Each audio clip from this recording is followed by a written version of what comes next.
Hi, Parker. Thanks so much for joining me. I'm so excited to have you on. How have things been going this year so far? Thanks so much for having me. Thrilled to be here.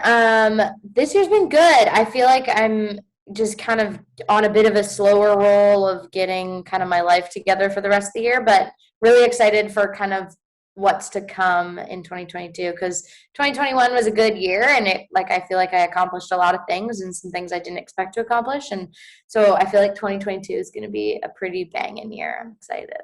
Well, I'm excited to see what you have coming because, yeah, you did have a really great year. So Great. very impressed. Oh, And then, yeah, I also saw you went on vacation. yes! I'm like jealous. Mexico. Oh my gosh, it was the best thing ever. I needed to get out of here and just like go Zen mode, and I did, and it was the best. I recommend everyone to take a vacay. Where did you go? I Mexico? went to Cabo. Okay, okay. Yeah, it was the best. Oh, so, so magical. Nice. So, well, let's get right into it. So I'm a big fan of your music. I really love it. I think it's so good and it's so beautiful. So how did you get into music anyway? Like, how did that all start for you? That's such a great question because sometimes I'm like, how did I get into it too? So I don't even really know. My family was not musically inclined at all. My aunt was though, and all of her children were like piano players or guitar players, or like they all had instruments in their hands from like small age, and I didn't. But I was always really just like obsessed with music, and it was just like this innate thing for me, and I had no idea that it would be what it is now. But I just grew up being obsessed with music, and I would stay up on my desktop computer till like 2 a.m. like on a hype machine, like looking for crazy music and like learning the lyrics to songs and performing to like nobody in my parents' basement. And it just was like this innate thing that I can't even really describe. And then um, as I got older, I started to really try to figure out like how can I make this a job, or like how can this be something that I like pursue long term. And then I discovered songwriting, which like opened up a whole other world of music for me. And I started in pop music, which was super strange. And then I started writing more country songs, and Do Over, which was my debut single. That was kind of the catalyst to me moving over and like doing this. And I grew up on country music. My parents always listened to it. So I don't know why it was like such a journey for me to get back to it and like be like, of course I would do that. Like, why wouldn't I? But yeah, it's been such a ride, and like I'm just so obsessed with songs and songwriting, and like it's all I think about. And I'm to this point now too, and I'm sure you're probably the same. It's like you don't really just like listen, like music isn't just enjoyable anymore, like as like background, like you're analyzing like every piece and part, and you're like, oh, that hook was so catchy, or that was so cool, and everyone's like, you're so annoying. I'm like, I know, I'm sorry. I can't help myself. Did you ever release any of your pop music or? It is somewhere out in the ether. Okay. Well, Never gonna be. we all have those songs, so. Exactly. um so why did you make the switch to country? Like, how did that happen? So in 2017, when I was producing a pop single in LA, I was in studio, and these guys that knew my producer at the time were DMing me on Instagram, and they were kind of following along what I was doing. And they all did country, and they kind of started building a relationship with me, and they're like, have you thought about like country? And I'm like, well, yeah, but like I'm doing pop music. Like it never made sense. And they're like, well, why don't we write together? And I was like, oh, okay. And I was at the time testing lyrics on Instagram, and I was very bad at committing to lyrics. So I would do these 5 to 10 minute challenges where in 5 minutes I'd have to write a verse or like a chorus or something, and then like make it look cool on Instagram stories and then post it. And then the ones that folks like would react to with emojis and stuff, I would like file away into like, oh, this is obviously attracting people and like making people excited or sad or whatever it was. And we pulled out those things, and he was like, what was that one about a do-over? And I was like, oh, okay. And so like I brought that idea forward, and we ended up writing Do-Over. And like that was November of 2017. And once I wrote that song, I was like, oh no, like what am I doing? Like, this is what I'm supposed to be doing. And then after that, it was like pretty immediate. Like I started writing more country songs and focusing more in that lane. And then it wasn't until we started recording in like 2019, and then stuff started getting released in 2020. So it was like this very weird shift. Like but it felt so natural and so right. And even still now, like I'm like, why was I doing pop music? Like it's dumb, but we all have our journey, I guess. But Yeah. Well, yeah, I think country music really suits you for sure, and hey, your voice. So I think it was a good move. oh, thank you. You're so kind. So, well, let's get into some of your music. So the first one I have of yours is called Cowboys Go, which is your most recent single. I love that song. It's so good. And Hey. if you're listening, you're going to love this. So what is the story behind this song? Like, how did the song come about?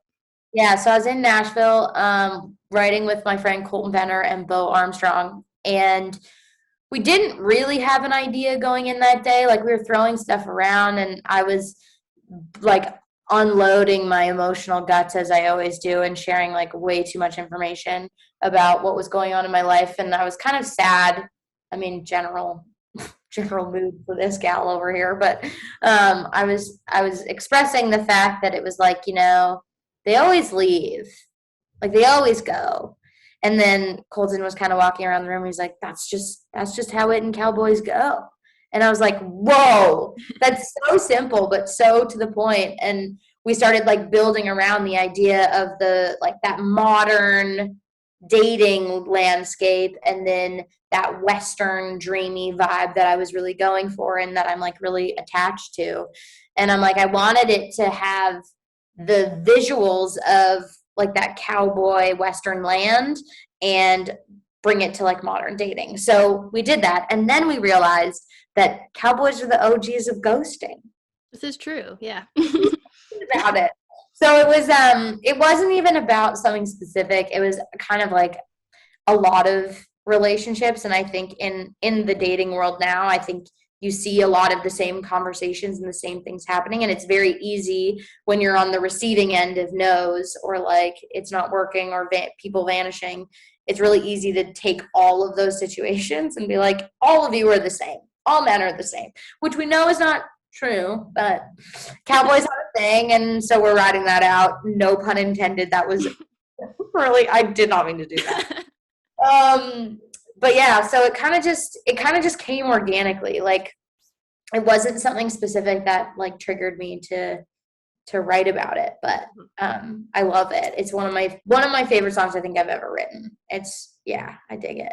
Yeah, it's a really good one. And yeah, sometimes those are the best songs where you don't expect them. They just kind of show up. Where the hell did you come from? I know. That's the stuff that I love. And like writing with Colton and Bo is super cool, and they just have such an interesting way of thinking about things. And sometimes I can be a little too conversational in my lyrics, and yeah, they brought it to another level. So it was great. I love it. I'm obsessed. Awesome. Well, here is Cowboys Go. So you mentioned that your mission is to make country music sad again. How did that come about? So to be honest, it was a mistake. I don't know if you joined Clubhouse when it popped off in like a year ago, but maybe a bit more than that. But during the Pandy Wandy, Clubhouse became a thing, which was just like a audio only, like almost like a digital conference app. Like it was like party lines, but on an app. And I ended up getting into this like world of Clubhouse and became very well, I don't know, versed in it, wrong term, but somebody was talking in a room one day and they were like, your bio needs to be super catchy and like have a tagline. And I must have been just in like a giddy, stupid mood. And I'm like, well, I'm a sad girl and old country music is sad and I like old country. And okay, well, maybe I'm like on a mission to make country music sad again. Because everyone kind of like, a lot of people know me as the girl that writes sad songs. And like people come to me because they're like, hey, like we want to write a sad song today. Like, do you want to write sad? I'm like, I always want to write a sad song. So it was kind of a mistake. Like I kind of just did it as a joke. And then I moved it over to my Instagram profile and people started being like, oh my gosh, like this is so perfect and so amazing. And I was like, okay, great. Like this is it. And it made so much sense. And I think that often these things come by mistake. And then the same thing happened with Saddies for the Baddies. It was a total like mistake. And now it's got this thing.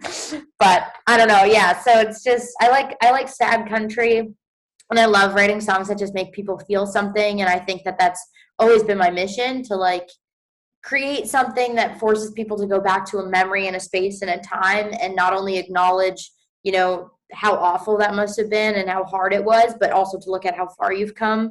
And I think we often, with breakup songs, we just look at like the gut-wrenching hurt that you're in, when really if you come back to that song once you've kind of grown from it, I think it's a pretty beautiful thing to see how far you've come, which I don't think a lot of people connect those dots. But yeah, and yeah, it's nice like seeing the positives out of the negatives too, and being able to turn it around into something, you know, hey, I am actually doing okay. And right. And it's like, you will survive. And I think that the song doesn't necessarily have to say that, but you'll get there. And I think that that sentiment in of itself is like quite lovely. But yeah. Yeah, that's so nice. I love how it came out of like a joke. Totally was a joke. It was not supposed to be a real thing. And then everyone got hooked on it. And I was like, well, this kind of makes sense. It works, whatever works. So you picked some songs that have either inspired you or influenced you. And the first one you have for us is Little by Little by Patrick Graye, correct? Yes. So what made you pick that song? I just love him so much. But there's something so, I mean, his whole record, State of the Heart, is one of my favorite records I think that I've ever heard in my life. There's just this really beautiful way that he takes Leaving and paints it into this visual landscape that I've never thought of before. And I mean, like, the chorus is so simple, just saying like, little by little, like, I'm losing you, and I can see the proof in the rear view. And it's like, that is so straightforward, but there's something so eloquent and so beautiful about it. And like, I just find that the way that he approaches songs and songwriting, and obviously there's other people involved, and to everyone else, but the way that this song hit me the first time I heard it, I was like, what is life? Like, it immediately took me back to like every feeling of like feeling someone just drifting and leaving, and it, that emptiness and that loneliness and that hurt. And that's one of the things that I think, like, in songs, even when I'm writing, it's like I'm striving for that feeling that you're like, oh, and I'm sure you can attest to that. But yeah, it's one of those songs that truly just makes me feel so much. And like, the writing in of itself is just so simple yet so detailed. And it's been like, as I've been working on new music, it's like one of those songs that's like constantly been in the back of my mind. I'm like, dear Patrick Graye, will you just be my best friend? Nice. So let's get to that song. So here's Little by Little by Patrick Graye. So I actually never heard of him before until you mentioned this or picked him for the show. And I was listening to it, and it's so good. So so thank you. Yeah. For introducing me to him. Like, if you like interesting perspectives on things, he's got a song called Glitter. Okay. And it's about grief. And it's this, I mean, listen to the whole record and you'll be happy, but this Glitter is like, gosh, yeah, you have to get it. Oh, I'm so excited for you because he's amazing. Holy moly. Well, yeah, I'll listen to him some more. So again, thanks. So back to your songwriting. So like, what's your songwriting process like? And I know you do a lot of co-writing. Yeah. So. Yeah, I'm not the best writer on my own. I tend to like be like, squirrel, like, this idea sucks, and I like go off and eat a snack. But it's different all the time. Like, I find life, I mean, I'm sure everybody's feeling this way, but because we haven't been really living life normally, I generally pull ideas from conversations that I'm hearing, like, out in the world, or like things that I'm seeing at like a bar, or something that's happening in real life if I'm not going through it. But we haven't been able to really do that. So I've had to do a lot more just like listening to music that I don't listen to, like getting into other genres and like just being open to other things and other ideas and ways of thinking. But generally, all my songs thus far have been based off a relationship that went to hell in a handbasket. I find that for me, like I have a really hard time just telling a story. I love writing the story and I love like doing it, but for me to perform it out, I feel like it has to be something that I really truly feel or have experienced or like been in the weeds with. Um, but sometimes it'll come like I'll be in the shower, which is like my favorite place to get ideas, and I have shower crayons that I Oh, use. nice. And sometimes you get that idea and you're like, I'm wet, like I can't here and write something down. So I'll write it on the walls of my shower if I get like a one liner or I'll hear something cool or I'll think of a word differently and or a meaning to a word. And so sometimes it's the word, sometimes I have the hook, sometimes it's something that I'm going through that day or something I've heard in a conversation, but rarely for me because I don't eloquently play an instrument. I'm just really kind of like learning guitar and I can dabble on keys, but rarely it's music first for me. It's generally the words or like the concept of the song, and mostly from personal experience. But I love also bringing, I can always put myself in somebody else's position, like if I'm co-writing for somebody else, and if they give me all of like the download of information, I find I can like catapult myself into that time and space. But if I'm just trying to like make up something, I have a really hard time with it. It's super weird. Hmm. Yeah, I love your shower crayons. That's such a great idea because like I do that all the time. You get like a song and like I can write a full song in the shower and I'm like repeating it over and over in my head until I can get to my computer and write it down. Like I used to just put my phone on voice memos when I was in Yeah. the shower, but then I found like I'm such a visual person that I need to see it written out sometimes. So I went to the toy store and I bought shower crayon, bathtub crayons for like toddlers, but I love highly recommend. it. Do you do a lot of co-writing like for other artists as well or Yeah, I mean, most of my co-writes, it's either somebody in the room is looking for a cut or I'm Mhm. like working on a project or we're just writing for the sake of pitching. So it's kind of a little bit of everything. Cool. Yeah. So let's get back to some more of your music. So next song is Last Time. So what's the story behind that?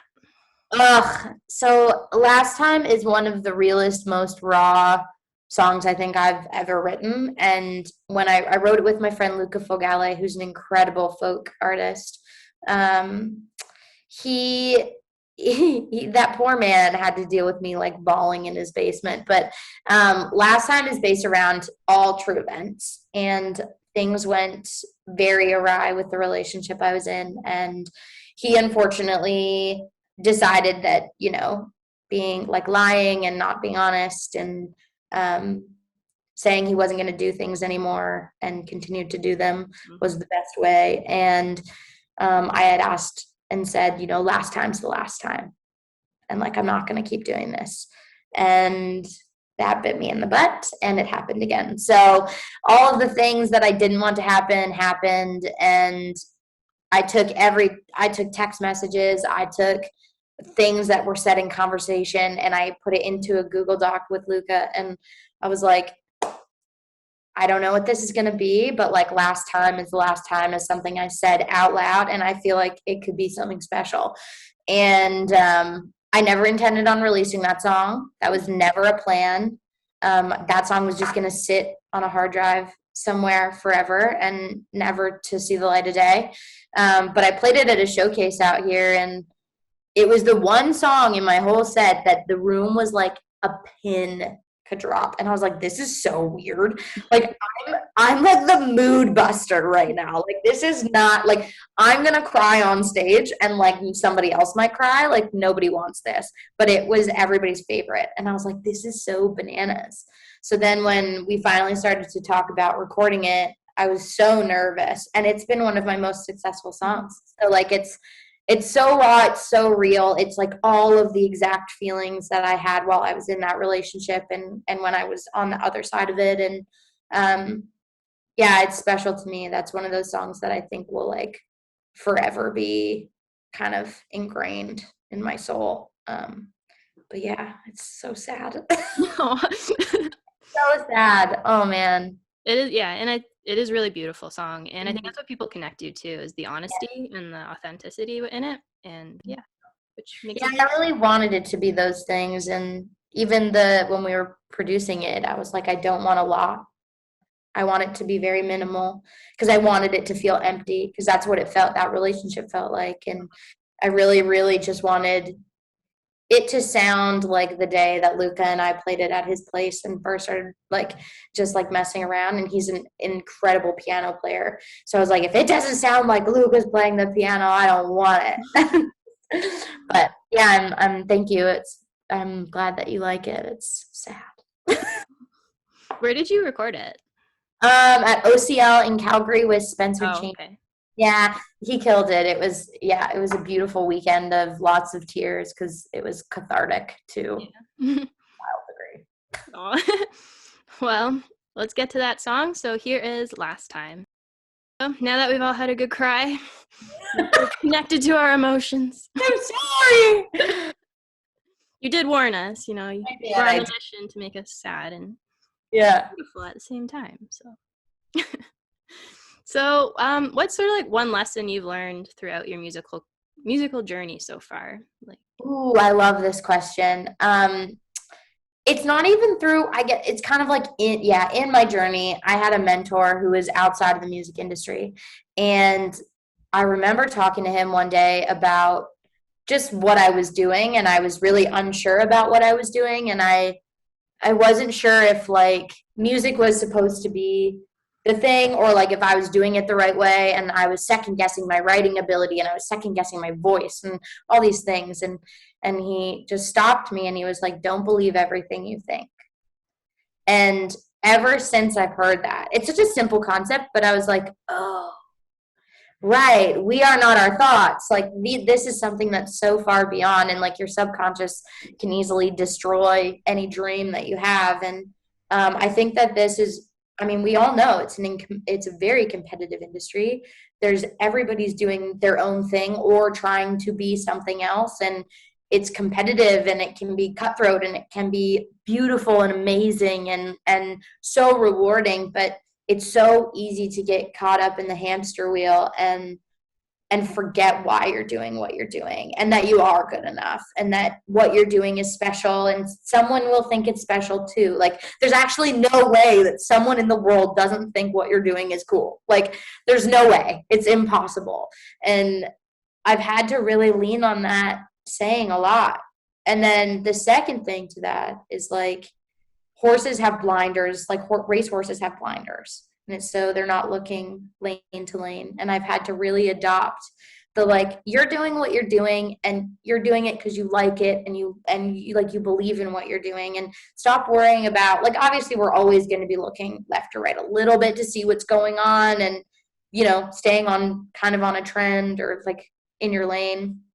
But really just believing, putting those blinders on and believing that you have something and it has a place in this world and that you're good enough is something I've really had to adopt between those two things. Like this industry is hard, man. I mean, you know, it's like every other day you're like, I'm quitting music.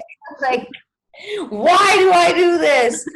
Some days are like so wildly rewarding that you're like, oh, this is why I'm doing this. But you have to have those good days with the bad days. But don't believe everything you think. Stay in your lane. Don't worry about what's going on around you when things get too chaotic. Yeah, that's a great lesson, and I think like whether you're doing music or not, that's a great advice, really. Very applicable. Yeah, and it's actually something I've literally been working on like the past few days is like not listening to my thoughts and like, deciding which ones I want to believe and which ones I don't want to believe, and it's very freeing. Yeah, it's hard, right? Like I find that especially when you're in that pattern of believing what's going on in your brain, it's really hard to break that. And I mean, I do a boatload of journaling. I do a lot of reflecting, which is like I never realized how legit that would be and how much better off I'd be. Yeah, you really gotta like recognize that thoughts are not your reality. They're just thoughts, and acknowledge them, see them, feel them, let them go. Yeah. Positive. Yeah, for sure. And yeah, and staying in your own lane and like not comparing yourself to other people, and because it's so easy to get caught up in that, and then you just fall apart and crumble like I do. And you're doing stuff that's not authentic to yourself, and like people see that. Like people see right through it, and you're not gonna feel good about it. Like there's just too much risk in trying to be somebody else. And I mean, we all learned at like little when we were little kids, like you're your own individual snowflake, and you're like, I don't know what that means, but it's cool. And now I'm kind of really like I'm really starting to wrap my head around what that means as an adult, which is so strange, but also just like leaning into it and being like, yeah, I'm allowed to be myself, and that's okay. And I think as musicians and artists and creatives, we just need to lean into that even more, and it's so hard. It is. But you know, it's just part of the journey and part of the process, and we're doing it okay. So kind of on that subject, sort of, the next song you picked was Girl Going Nowhere by Ashley McBryde, which kind of like, you know, I did that on purpose to like. Yeah, you killed it. Go slide into this. So why did you pick this song? That song, I remember the first time I heard it, I was like, I come from a small town. I didn't really have anybody in my life that really believed in me. Like I didn't have anybody that was like, you're going to be an artist and we're going to like support you and do the thing. And like, you know, I didn't go to school for music, and I didn't have that, you know, family that grew up doing like playing the banjo and shit together. Like I didn't have that. And so I think my parents and like even in my small little town, no one really understood what, even now, some of them are still like not fully wrapping their head around what I'm doing. And it's lonely. It's so lonely. And there's so many people, like I was lucky that I didn't get people saying it to my face that you're never going to be able to do this. But I'm sure there was stuff going on in the background. I mean, as it does. But you can always sense people not wanting you to win. And like that feeling of like, you know, whether you're getting on a packed, like in a packed stadium or some trashy little bar in the middle of nowhere playing to nobody, or you're rehearsing in your house or whatever, it can be so hard sometimes to just fully believe in yourself and prove to, and like really get the opportunity to prove to everybody that you can do this thing. And that song just like it hit me in a place that I was like, oh my gosh, like this feels like my life. And I feel like everybody who's probably an artist can relate to that song in some way, because we all dream of the lights coming up on the stage and like playing to these crowds and like full, like everybody's in their seats and it's a packed house. And I can't wait for those days, and I'm so excited for that. But I can also look back, and once I get there, I can look back and be like, there was a time when nobody was there and nobody thought that this was a thing for me. So it's just, yeah. And Ashley McBryde's just a legend. Yeah, she's so badass. Yeah, so badass. Well, awesome. So here is Girl Going Nowhere by Ashley McBryde. So I don't know if this is kind of like tying back into earlier, but how do you stay motivated or inspired to keep working towards your dreams? Yeah. Oh man, I feel like that changes every day. How do you? Like I don't know. Like you. I'm like, everybody around us is so on it. And I think that kind of helps, like seeing people like releasing music, leveling up. I mean, like my goals are to write with bigger writers and get a pub deal and get a label deal and all these things. And I think seeing those people ahead of me that are like blowing up, that are just like on the cusp, and seeing them win. And I've always been the person that wants to like cheer really loud for the people around me, because I think all ships rise together. And there's so many of us right now on the come up, and there's so many people who are just doing really cool things. Like you have this and your music, and you're also creating really friggin' cool clothes, and like you have so many things going on, and those creative endeavors in all different ways, they really inspire me. And so that's one of the things. And then the other thing is just like, I don't want to be 80 sitting on my rocking chair on the front of my house thinking, what if? Yeah. And music's not cheap. This industry is hard, like all those things. But like, I would rather be broke and know I did everything I could to make this dream come true. And like, that motivates me more than anything. Like the thought of being on a front porch, 80, regretting life motivates me so much. And anytime that I'm like not into it, I'm like, do something. Like, you don't have to do the thing that you want to do right in this moment, but find something related to your music stuff and just work on it, like anything. But I think like this industry is also very kind in some ways, and there's a lot of good folks out there that if you're having a bad day and you can be like, I'm quitting today is quitting day, and they're gonna be like, no, you're not, you're stupid. And then you're motivated because other people believe in you. And yeah, it's tough. I mean, every day is different. Some days I don't want to do anything. Sometimes you need those days, you know. Exactly. Rest is also important. Yeah, and yeah, that's kind of why I started this podcast too. I've been doing it for about 3 years, and it has it's changed a lot throughout those years. Yeah. I'm just trying to figure out what I like to do with it, and I really like learning the stories behind the artists and like the stories behind the songs and like what motivates them, because it also inspires me too, because it's like we all kind of go through the same stuff, and when you're kind of alone in it, you think, oh, it's just me, like there's something wrong with me. Then you start talking to people or learning the stories and stuff, and you're like, hey, I'm not alone in this. Right. And it's so easy to think that everybody's just winning all the time. Yeah, exactly. Yeah. Like, you see somebody get this thing or get an award, or their song blows up on TikTok or a Spotify playlist, and you're like, and really they've probably have another goal that they wanted to hit that they didn't hit. And like, we just can get so lost, and we forget that everybody is also struggling in the same ways, just maybe at different times. But yeah, I mean, having other people in your corner to share those experiences is so valuable. Yeah, definitely.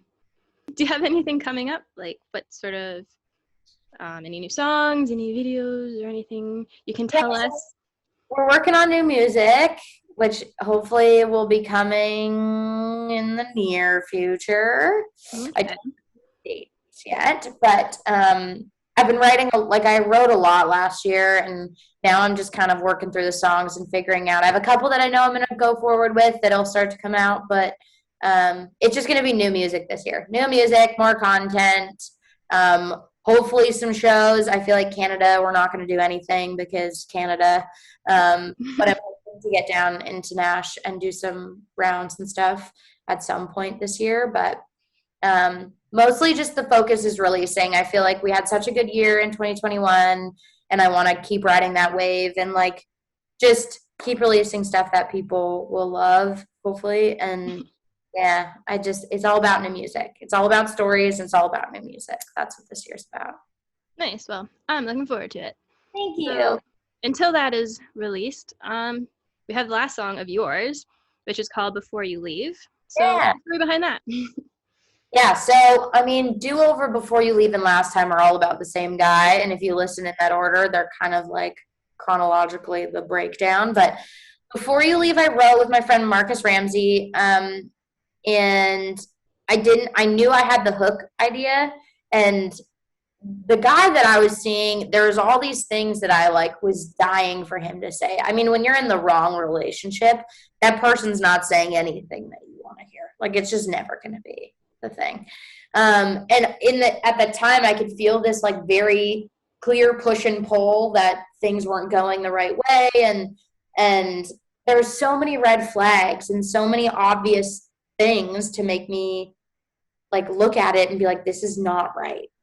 But there was this part of me that had this inkling of hope that, maybe if I heard him say something one more time, and maybe that would make me feel better, or maybe that would make this less intense. And all I wanted him was to say all these nice things and say all the things you never said to me before you leave. Because I knew we were going to break up. I knew it was coming because it was just so toxic and so bad. So we wrote that one, and it was a pretty fast session. I think probably because I was just dumping out every emotion I had that day. But yeah, it was my second single, and it's one of those ones that I think is it hasn't done as great as I wanted it to, but I think it might be a slow burn. I think people will get onto it again, but It's one of my favorites. Like once the second chorus gets banging, I'm there for it. But maybe that's just me. Well, hopefully this gets people, more enthusiastic or more into it. So here is Before You Leave. So that is a great song. So if you haven't heard it yet, be sure to keep streaming it. And yeah. So we're going to do 5 quick questions. Cool. Just whatever comes to the top of your head first. Just whatever, silly things. I'm ready. All right, number 1. Are you a morning or night person? Morning. Really? Okay. Oh, yeah. I was not expecting you to say that. Oh, I get up at 5 a.m. I'm up at 5. I walk at 6 a.m. for an hour, and then I start my day. Because I also work, so it's like I'm doing all the things. But morning always. I turn into a pumpkin by 10 p.m. Your favorite snack food? Ooh. Oh man, that's so hard. I almost said seaweed paper, but that's totally, I'm just eating a lot of seaweed lately. I guess that counts. Yeah, but it's so weird. I would probably say this is gonna be so strange, but yams and peanut butter together. That is strange. It's so good. How do you cook them? I just roast the yams and then I put peanut butter on top. Banging. Huh. So good. That's a new one. Do you have a nickname? Some people call me Parks, PG. That's kind of it. I have people have stupid nicknames for me, but it's mostly Parks and PG lately. Favorite TV show? Ooh, this is gonna make me sound so lame, but I'm not a big TV person, and I've only ever watched 3 specials front to back. So currently obsessed with Cheer. Okay, yeah. And but Peaky Blinders is okay. I watch that front to back, and I'm obsessed. But outside of that, I don't really have any favorite shows. Favorite holiday? Christmas. Love Christmas. Definitely. So where can people find you? You can find me on Instagram, TikTok, Twitter, at Parker Graye, just my name, ParkerGraye. And I'm also on YouTube, Facebook, the whole kit and caboodle. I am there. I'm doing the thing. Come say hi. Tweet. Tweet, gram, talk, all the things. And I'll have all that information in the show notes, so you can just check it out there. So you don't have to go search for it. Woo! Yes. So the last song you have for us is Pipe Dream by Carter Faith. So why did you choose that one? I've been loving the dreamy Western kind of vibe, similar to what Cowboys Go is. And Pipe Dream was one of those things that the way that they wrote it, I found it to be so fascinating, and how they're taking kind of the play on getting high on a pipe dream is so cool. And just the way that they used different types of visuals between California and Oklahoma, and the different places to really bring this whole pipe dream thing together with a person. And I just thought it was so smart. And in the chorus, I just get I crank it in my car sometimes. I'm gonna blow the speakers one day. Yeah, I don't know. It's one of those songs that just catapulted me to a place and a time that I couldn't create in my world. And I'm just obsessed with Carter. I think her and her team are doing an incredible job, and the songs are so good. But it's just a dreamy vibe. It's a whole vibe. And if it's a vibe, I'm there for it. Yeah, it's a really good song. I haven't heard that song either before this episode. Have you listened to Lasso? I don't know. Yeah, listen to Lasso by her too. It's so some of the smartest songwriting I think I've ever heard. I'm so obsessed. She's really cool. Yeah. I like what she's doing. She's a vibe. So before we go, thanks so much again for coming on. It was really fun talking to you and getting to see you sort of in person. One day we'll be together, I promise. And yeah, thanks so much for listening, and be sure to come back next week or whenever we can get our act together for more country music.